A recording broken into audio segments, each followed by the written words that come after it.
In the Know News brings you an in depth look at the facts behind political claims, ensuring you stay informed with accurate and reliable information. Today, we're breaking down Donald Trump's recent statements about Canada's dairy tariffs, claims that, while partially true, leave out some critical context. Trump has repeatedly pointed to Canada's tariffs on U.S. dairy products, which exceed 200%, as an example of unfair trade practices. However, what he doesn't mention is that these high tariffs only apply after the U.S. surpasses a certain quantity of tariff-free dairy exports to Canada, a threshold that, in reality, the U.S. isn't even reaching. In many dairy categories, including milk, American exports to Canada aren't even at half of the zero tariff maximum. That means in practice, these tariffs are rarely imposed at all. Despite this, Trump has gone on to claim that under Joe Biden's presidency, Canada kept raising these tariffs. This is false. Official Canadian documents, as well as industry groups on both sides of the border, confirm that Canada has not increased its dairy tariffs under Biden. Instead, the current tariff structure remains the same as when Trump himself negotiated and signed the United States-Mexico-Canada Agreement, USMCA, in 2018. This trade deal, which he once called the best trade deal ever made, preserved Canada's ability to impose these high tariffs on dairy products exceeding agreed-upon import limits. Trump's statement suggesting that Biden allowed tariffs to increase is simply not supported by the facts. While Trump did secure some concessions from Canada in the USMCA, such as guaranteed zero-tariff import quotas for 14 dairy categories, these changes did not eliminate Canada's tariff structure. Canada has long maintained a supply management system that regulates its dairy, egg, and poultry industries, shielding them from foreign competition.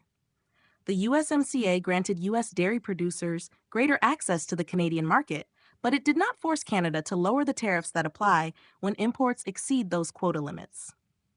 Trade expert Al Mussel has pointed out that the U.S. itself employs a similar system for its own dairy industry, enforcing high tariffs on imports beyond set quota limits.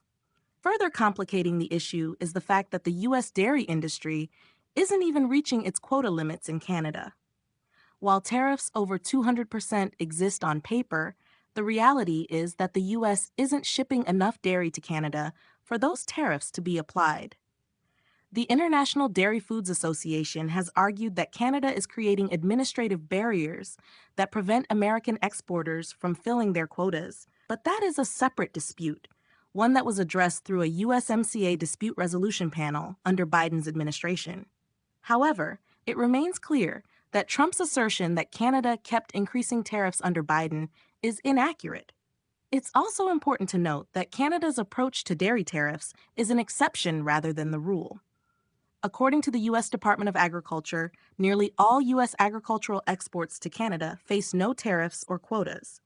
In fact, Canada is the second largest market for U.S. agricultural exports, purchasing approximately $28 billion worth of American agricultural products in 2024. The same holds true for dairy.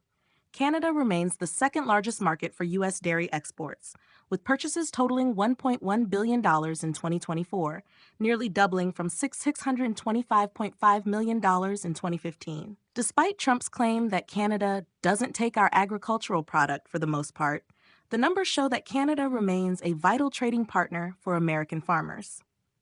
At In the Know News, we believe in getting to the truth behind the headlines. Trump's statements about Canada's dairy tariffs may seem alarming, but a closer look at the facts reveals a more complex reality. While Canada does impose high tariffs on dairy imports above certain limits, these thresholds were negotiated under Trump's own trade deal, and they have not been raised under Biden. The U.S. dairy industry has yet to fully utilize the tariff-free access it was granted, and Canada remains a major market for American agricultural exports. Understanding the nuances of trade policy is essential and will continue to bring you the facts you need to stay informed. Stay tuned for more deep dives into the stories that matter, only on In the Know News.